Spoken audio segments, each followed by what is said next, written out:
contrast to being sequential, which is one at a time, it is simultaneous. It can process many, many different inputs, sensory inputs, visual inputs, auditory inputs, all at the same time. Extremely good at that. It is emotional as opposed to control. When James Brady was shot in the head, his emotional system became upset. In a recent interview on TV, he burst out crying uncontrollably. It had nothing to do with the fact that he was on TV. It's just that he no longer is able to control his emotions. People who are dominant in the right brain are much more emotional than those who are dominant in the left.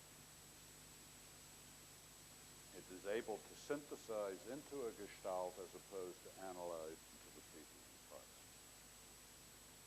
Now, it's very important that we understand that this is a dichotomy, and all dichotomies are dangerous, and I warn you about this one, because it's something that we need to guard against in terms of jumping to conclusions too rapidly.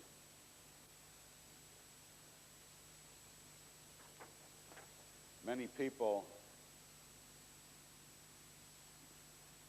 have felt for years that handedness is the key issue in terms of dominance. How many among you here in this audience are left-handed? Raise your hands, please.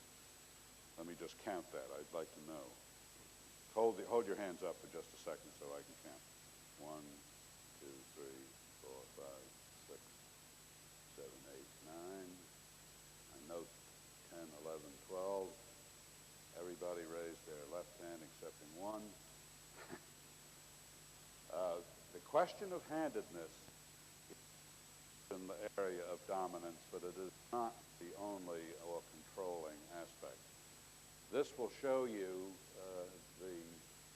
some of the research that has been done with respect to handedness, and my interest in it has to do with its effect on the location of the language center. The language center is in one of both brains and very, very rarely distributed between both.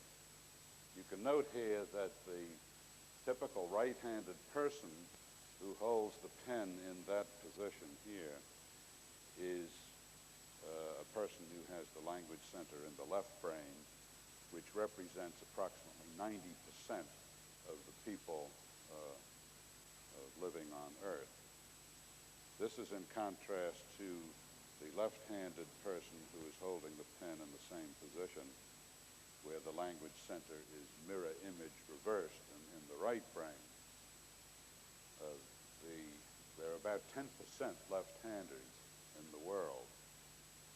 Out of that 10%, 65% have their language center in the left brain, similar to right-handed people, and they hold their pen in this looped across position, which is a physical accommodation to the fact that the language center is displaced. There's a very small percentage of right-handers who hold their hand in a crook position. This is less than 1%. Now, the reason that this is important is that language is logical, it is sequential, it is linear. And so if the language center is in one hemisphere, it will tend to establish the principal modality of that hemisphere.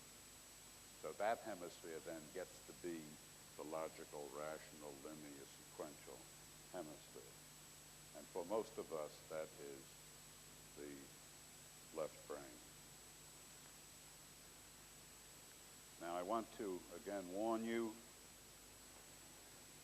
about simplistic conclusions. I'll try and develop the story far enough so that you will be protected in your understanding of it. But I would like to establish the notion of brain dominance for your consideration.